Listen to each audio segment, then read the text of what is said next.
Panuwun, matur kuing panuwun.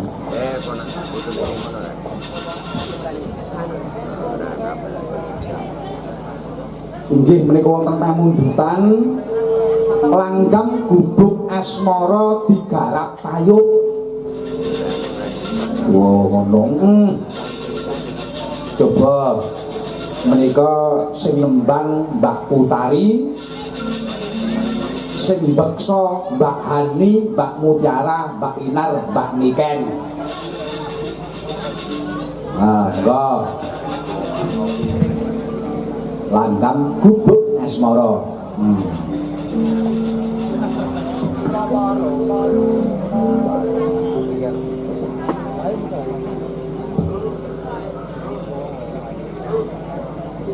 Monggo.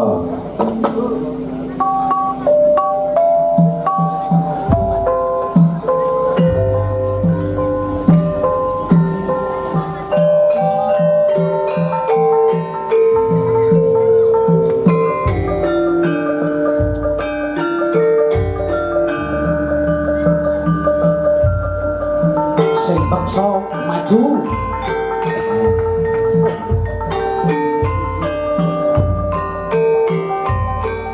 Ditayuke ya.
nggih Pak Slamet Karangmaca wis kecer-kecer.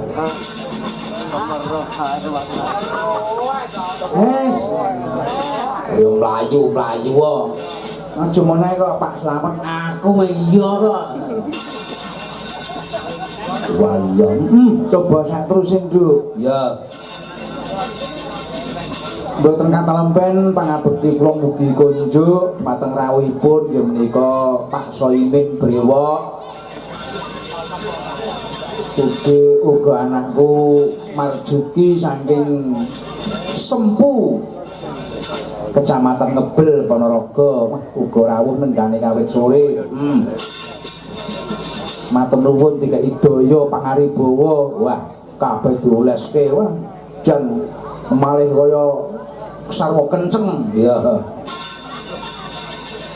Ugi matur nuwun rawuhipun Pak Slamet saking Karangmojo, Mbak Senen ugi saking Desa Sedarat mriki ugi rawuh. Bayang. Sak rombongan Kang Jenikun sak rombongan wah jan kok komplit pokoke ya.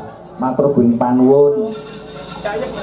Ugi saking para dulur lanang kula saking Tanjurjo. Mas Mariadi, Mas RT, Pak Erik, ugi sak rombongan sedaya. Matur panuwun rawuhipun dipun sekecaken sedayanipun. Bayam. Pak Putus inggih rawuh matur nuwun. Waduh, komplit kowe ganteng-ganteng do rawuh kabeh. Ya. Ugi Pak Dasuki ugi rawuh. Iya, iya. Suwe rajamu ya. Matur nuwun rawuhipun. Duh apa? Langsung iki awake dhewe nganti mlaku ndang kalau kengrat. Ya. Wis pokoke pelawak iki perbawane jan pokoke. Kondian menditi pokoke iki. Multi talenta tenan apa-apa bisa ya. Pokoke ngenditi nek ora iki ora ya. Sapa? Mas Gareng.